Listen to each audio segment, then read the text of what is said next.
Good morning.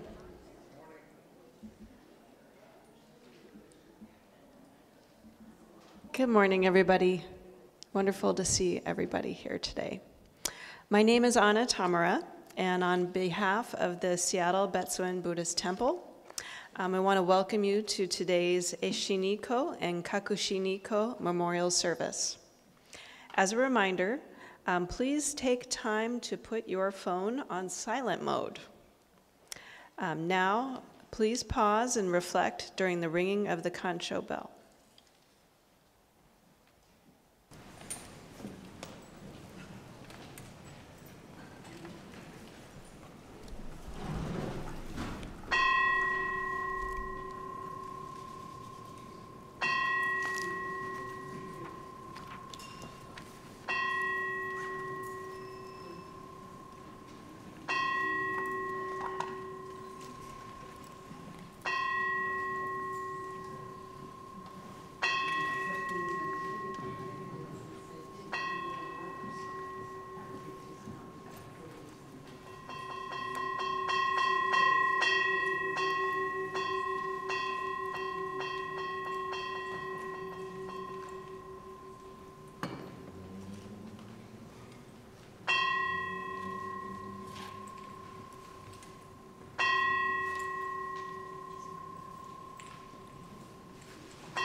Namo Amida Butsu, Namo Amida Butsu, Namo Amida Butsu, Namo Amida, Namo Amida, Namo Amida, Namo Amida.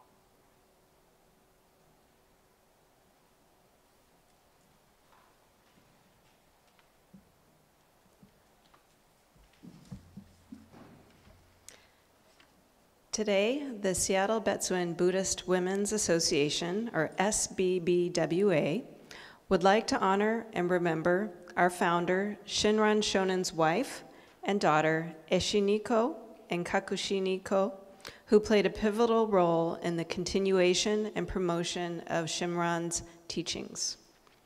Eshinni-Ko was a devoted wife to Shinran, who faced persecution and exile for his beliefs and attempts to share them.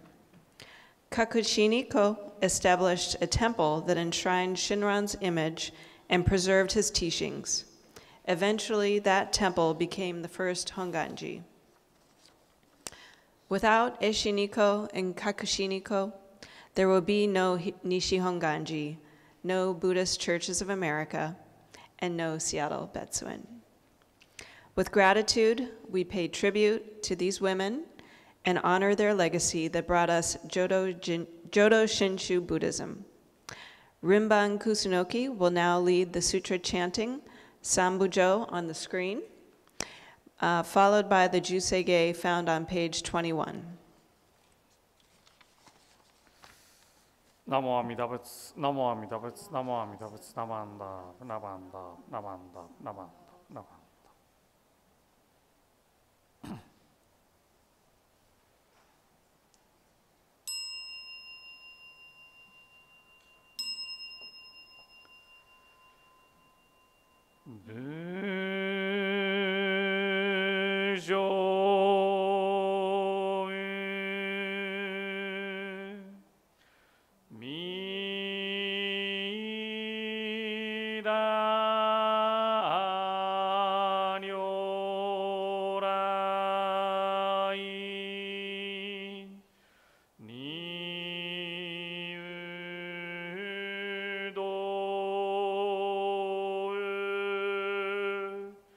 Jo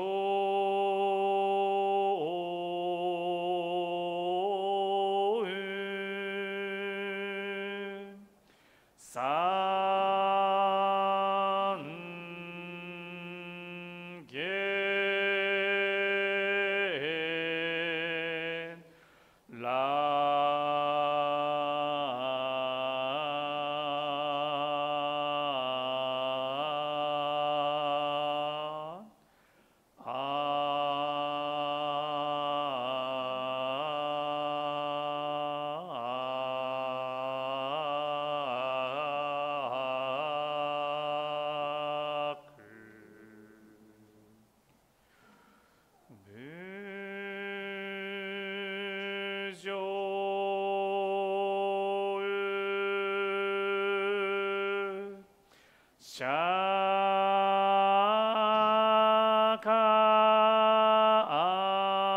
如来二有道上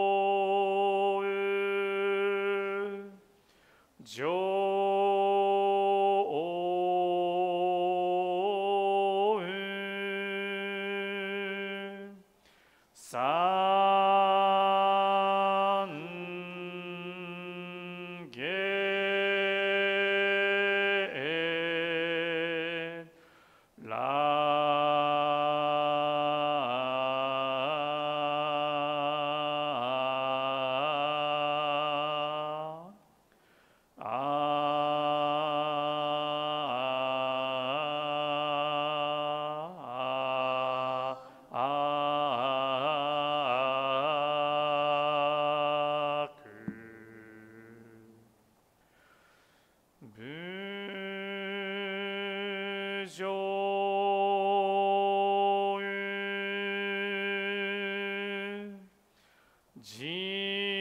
上十方如来二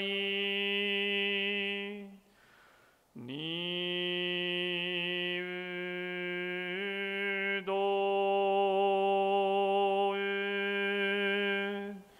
上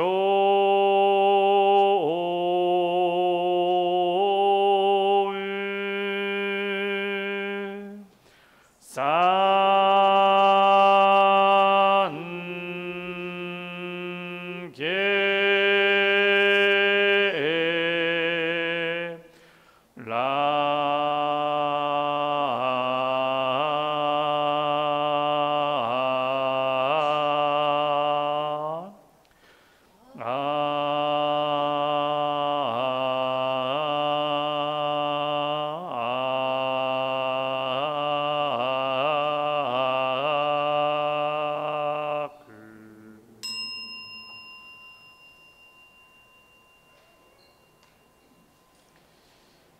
Sutra chanting of Juseige on the page 20 in this orange service book. ガゴンチョウセガヒシムジョドシガンフマンゾクセイフ上昇学ガオ無量国不意大摂取不採小便具セイフ上昇学ガシ上仏道妙正長寺法空教未正門セイフ上昇学美欲人少年上映主凡行四具無常道異生天人師人力現代公不生無才道少女三苦妙交際主役難回避知恵言滅死根模範閉塞小白道通達全宗門高僧上満足異様老実法日月主樹期天候本普賢異種解放像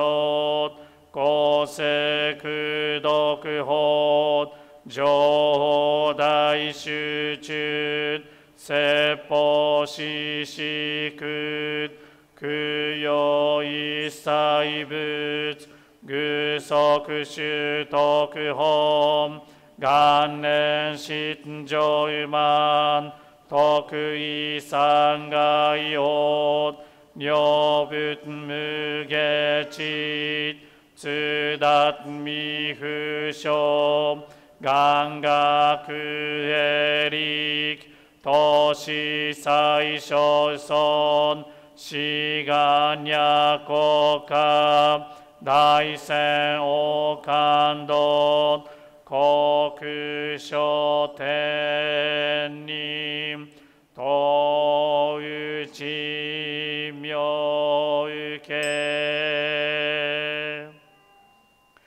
ナマンダブ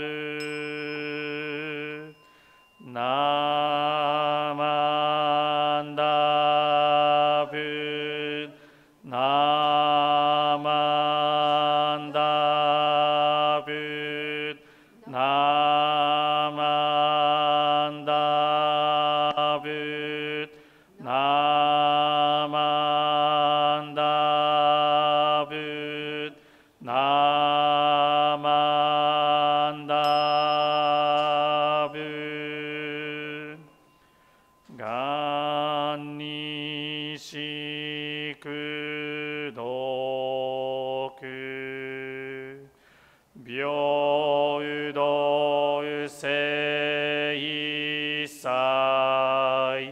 道法菩提心大上安楽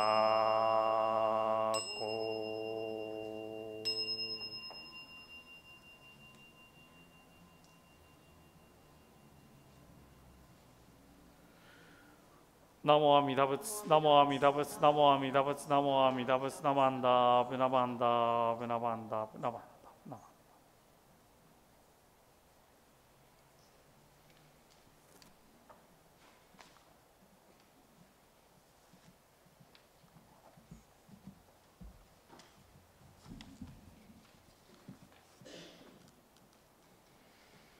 Our Gatha today will be Shinran's family, found on the screen.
We will now have incense offering by Susan Yamane.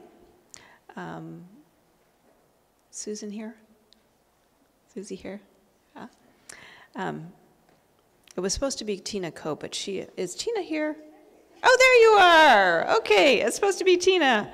Yeah, she's on time. Okay, SBBWA co-president, followed by the Threefold Refuge.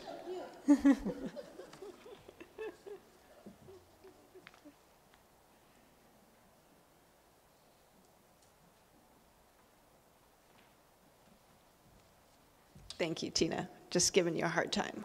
Okay. We'll now have the Threefold Refuge, led by Lisa Butler.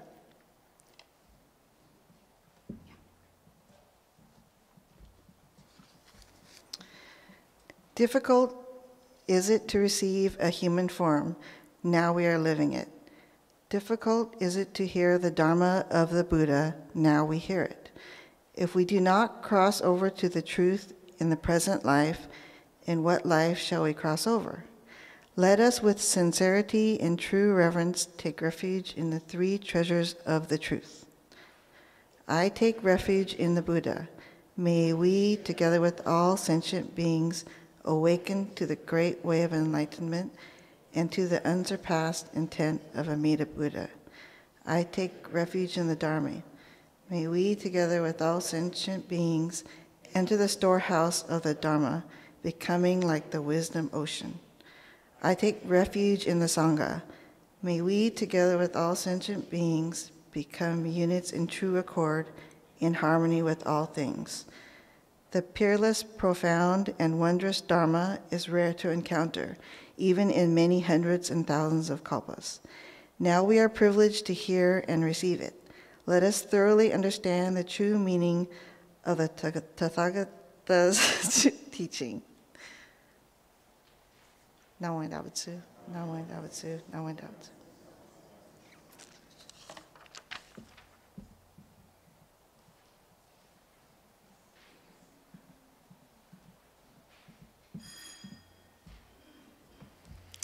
I'm pleased to present Reverend Irene Goto, who will give today's Dharma message.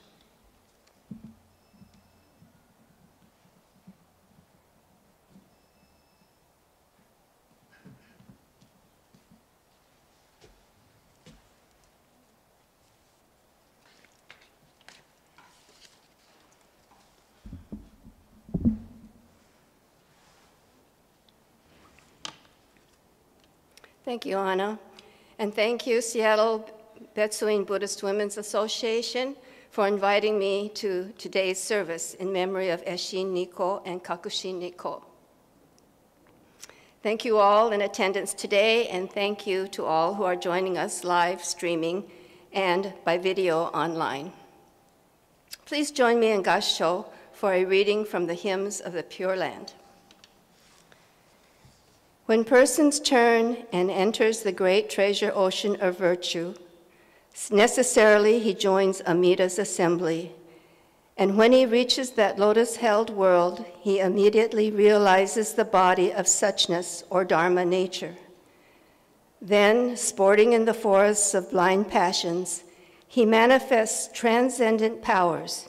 Entering the garden of birth and death, he assumes various forms to guide others. Namo Amida Butsu, Namo Amida Butsu, Namo Amida Butsu. Eshinni-Ko and Kakushinni-Ko were wife and daughter, respectively, of our founder, Master Shinran, or Shinran Shonin. Without these two women who lived 800 years ago and preserved the teaching of Master Shinran because of 10 letters that Eshinni wrote and were discovered by Washio Kyodo in 1921, we would not be gathered here today within the organized religion, Jodo Shinshu, also known as Shin Buddhism, or the true essence of the Pure Land Buddhist teaching. These two women were both nuns. Eshin and Kakushin are their Buddhist names, likely given to them by Master Shinran. They might also been known as Chiku Zen or Ogo Zen, respectively. That's Chiku Zen and Ogo Zen. Eshinni was also likely the same person of Princess Tamahi, according to Lady Yoshiko Otani's book, The Life of Eshinni, wife of Shinran Shonin. The suffix ko, or rather the suffix ni, designates the name given to a nun. Often their names are written with the added suffix of ko, which is on your program, which is honorific for highly respected persons. I believe that Eshinni-Ko and Kakushinni-Ko are sporting with us in our forests of blind passions, manifesting transcendent powers, entering our garden of birth and death, assuming various forms to guide us. I am guided today in my talk by the verses of the song that we just sang, Shinran's Family, written by Kent Matsuda and arranged by Mas Nishimura.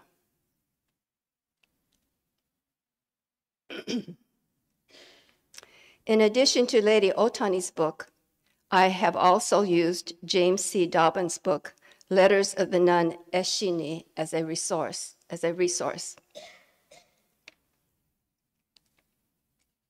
So this is the first verse that we sang. And I'd like to point to the phrase, neither monk nor layman was he. This is referring to his time in exile. Shinran Shonin was stripped of his name given by Master Honen Shaku and given the name Fuji Yoshizane. But he called himself foolish bald-headed one. It was during this time in exile, or even before, when he married Eshinni, so he definitely was no longer a monk in 1207, because he broke the rules of celibacy of the time. Nembutsu is all you need. All the rest is up to Tariki. Refers to reciting Namo Amida Butsu with faith in Amida Buddha, with sincerity and aspiration to be born in the Pure Land.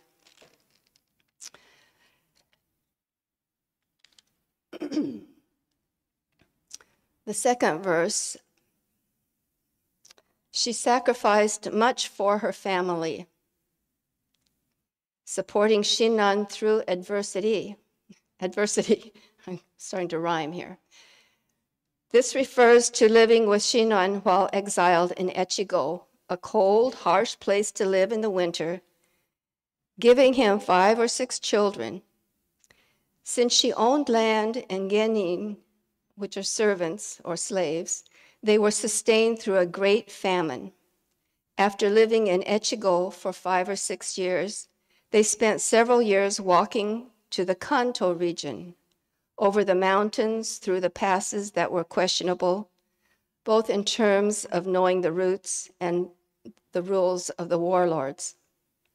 They stopped for extended periods along the way with children and servants, and possibly even giving birth, experiencing an earthquake, a flood, and of course, marginal living conditions. Eshinni and her family must have been very kind to their genin for them to endure the arduous journey. She returned to her other family, has mixed references. Eshinni likely stayed in Kyoto for 20 years before returning to Echigo at age 72 or 73. There seems to be various theories about why they parted ways. But the reason they parted is traditionally given that she needed to take care of her children, grandchildren, genin, and property in Echigo. In one version, of their separation, Shinnan's departing words to Tamahi, who was likely Eshinni, were, attain birth in the Pure Land by becoming an example of woman practicers of the Nembutsu. He said, we will probably not meet again in this life. We shall meet again in the Pure Land. She was 47 years old, according to one account in Lady Otani's life of Eshinni. She became a nun, changed her name to Eshin-Zenni, and wrote letters to Kakushinni, who was taking care of her father in Kyoto. Nonetheless, she always knew Shinnan would never abandon me or you. In letters to Kakushinni, she admitted her great devotion and respect for Shinnan. Most significant, I think, was Eshinni divulging her dream of Shinnan as Kannon Bosatsu, the Bosatsu, or Bodhisattva of compassion. She also related Shinnan's time as a doso on Mount Hiei, also his time in Rokkakudo, where he was convinced to leave Mount Hiei and to seek Honen Shonin as a new teacher. These events must have convinced Eshinni that he was devoted to his family and his religious pursuits. Another event may also have impressed her. There was a Shugendo or Yamabushi mountain priest named Benin who wanted to murder Shinnan because Shinnan was taking away his followers from his magical beliefs. When Benin finally encountered Shinnan, his angry heart just seemed to melt into a compassionate one. Shinnan seemed to have a sincerely kind and compassionate way about him, which Eshinni probably appreciated. The third verse. When he died, she thought that she would see special lights, but this was not to be.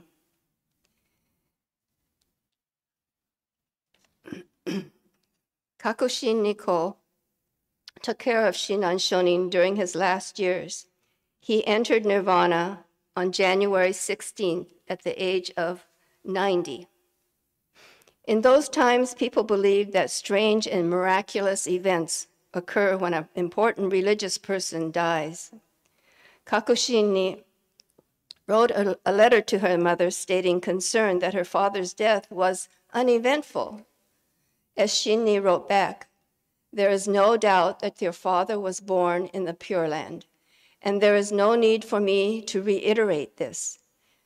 Eshinni firmly believed that Shinnan Shonin's birth in the Pure Land was assured because of his complete reliance on Amida's vow. Shinnan's words are meant to guide both you and me. After reading about these two women, I think Shinnan's actions guide me more than his words. His perseverance in spreading the Nembutsu by enduring hardships, riding to the end of his life to complete his major work, Kyogyo Shinsho, and his devotion to family. Because of the 10 letters Eshinni wrote 800 years ago, Shinnan Shonin's existence is verified. Eshinni's description events that were assumed match those assumptions, and her handwriting of scriptures that she was known to have copied were verified as the same hand. Shinnan's assumed experience of doso matches that of Shinnan's account that Shinnan related to her as doso on Mount Hiei.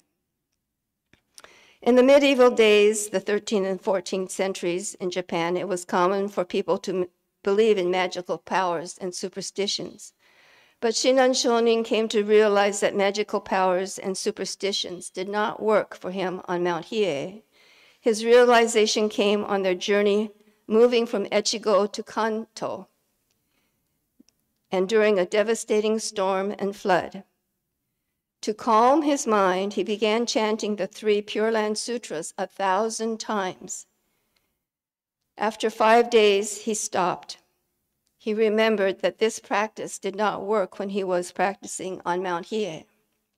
Only reciting the Nembutsu and relying on compassion and wisdom of Amida was necessary. This event takes place in Sanuki, according to Eshinni's letter. But 18 years later, he tried this practice again, but he realized once more that only reciting the Nembutsu was necessary to calm his mind. Eshinni's letters state her reverence for Shinran and shares with Kakushinni one harbored dream she had. Honen is depicted as faceless light, Bodhisattva Seishi, wisdom. When her father Shinran passed into the Pure Land, Kakushinni expected to see such light. She had apparently written her mother that she was concerned that Shinran would not go to the Pure Land because she didn't see the lights when he died. Eshinni reassured her that she should have no doubt concerning Shinran's birth in the Pure Land. However, his death may have been because in that same dream with Honen, she saw Shinran depicted with his face as Bodhisattva of compassion, Kannon.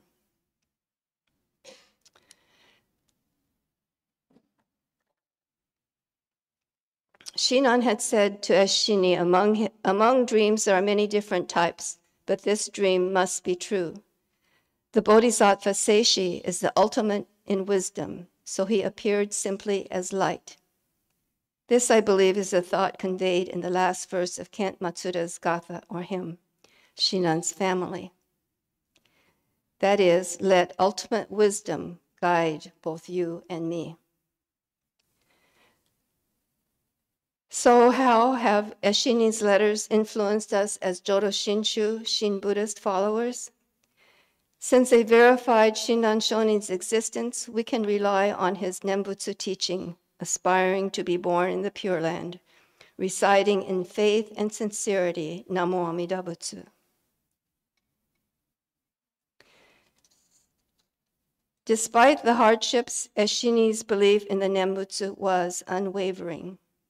Late in her life, she wrote her daughter, I may be going to the land of bliss any moment. In the land of bliss, we will be able to see everything clearly. So I hope that we or you shall live the life of Nembutsu and come to join me there. Eshinni passed away in the year of 1268. She was 87 years old. Kakushinni, the youngest daughter, or youngest child, and apparently the most devoted religiously, started with the help of her husband's generous donation of land, what is now the established Nishihonganji, our mother temple in Kyoto. She died in 1283 at the age of 59 years. What I took away from my brief study for this talk was that the habits that we have can often be so very difficult to break. This was experienced by Shinran when he tried to resort to chanting the Pure Land Sutras 1,000 times. So, habits we need to be patient with.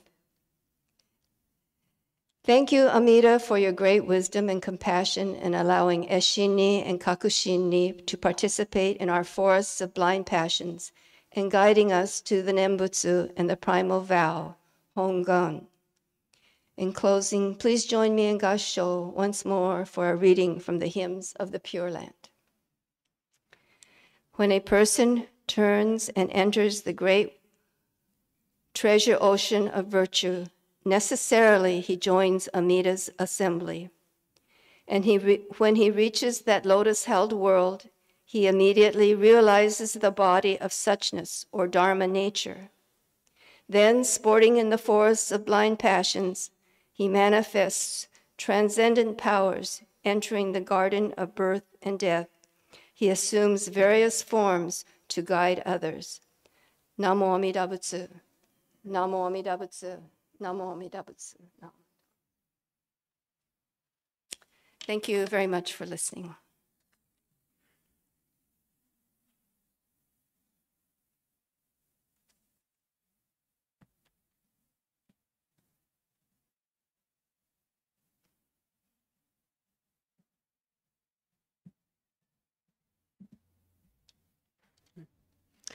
We will now have acknowledgements read by Co-President Susie Yamane.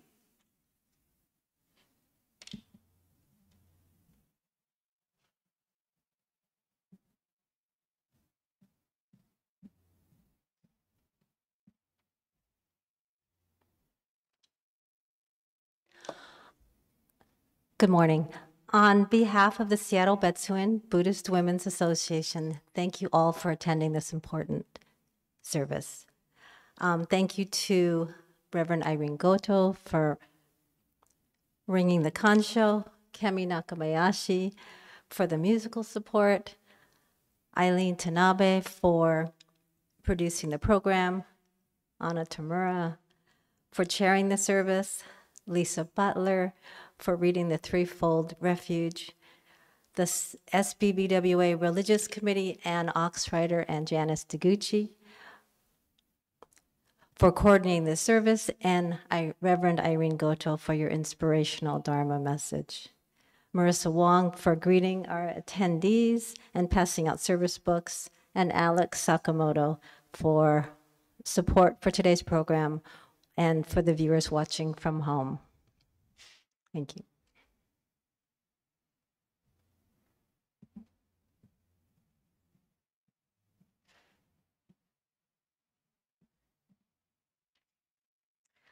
We'll now have our final announcements and closings. Are there any public announcements? Okay. The temple is grateful for your participation in today's service. For additional information on upcoming services, seminars, and events within the Seattle Betsuin and the Jodo Shinshu community, please see the Seattle Betsuin's website or Facebook page. This concludes the online portion of the service. Thank you for attending.